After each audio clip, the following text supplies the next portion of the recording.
ಶಿವಮೊಗ್ಗದ ಮುಖಾಮುಖಿ ತಂಡ ಈ ನಾಟಕವನ್ನು 2ನೇ ಬಾರಿ ಆಯೋಜಿಸ್ತಾ ಇದೆ.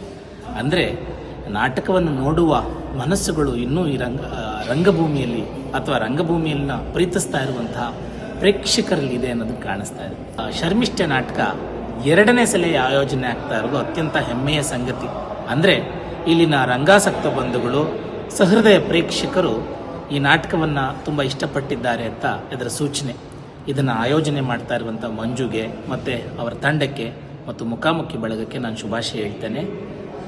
ಶರ್ಮಿಷ್ಠೆಯನ್ನು ನೋಡಲು ಅಥವಾ ಶರ್ಮಿಷ್ಠೆಯ ಅಂತರಂಗದ ಮಾತುಗಳನ್ನು ಕೇಳಿಸ್ಕೊಳ್ಳಲು, ಅವಳ ಹೋರಾಟದ ಧ್ವನಿಯನ್ನು ಕೇಳಿಸ್ಕೊಳ್ಳಲು, ಅಥವಾ ಶರ್ಮಿಷ್ಠೆ ಇದುವರೆಗೂ ಏನು ಮಾತನಾಡಬೇಕಿತ್ತು, ಏನು ಮಾತಾಡಿದ್ದಾಳೆ ಅನ್ನುವ ಕುತೂಹಲ ಇಟ್ಕೊಂಡಾದರೂ ನಾಟಕ ನೋಡೋಕ್ಕೆ ಬನ್ನಿ. ಶರ್ಮಿಷ್ಠೆಯನ್ನು ನೋಡೋಕ್ಕೆ ಬನ್ನಿ, ಉಮಾಶ್ರೀ ಅವರನ್ನು ನೋಡೋಕ್ಕೆ ಬನ್ನಿ ಮತ್ತು ನಾಟಕವನ್ನು ನೋಡೋಕ್ಕೆ ಬನ್ನಿ.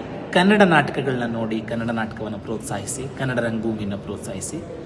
ಇದೇ ಜನವರಿ 11ನೇ ತಾರೀಕು ಹೊಸ ವರ್ಷದಲ್ಲಿ ಶರ್ಮಿಷ್ಠೆ ನಾಟಕ ನಿಮಗಾಗಿ ಕಾಯ್ತಾ ಇದೆ ಶಿವಮೊಗ್ಗದಲ್ಲಿ. ಎಲ್ರಿಗೂ ಆತ್ಮೀಯ ಸ್ವಾಗತ. ನಮಸ್ಕಾರ.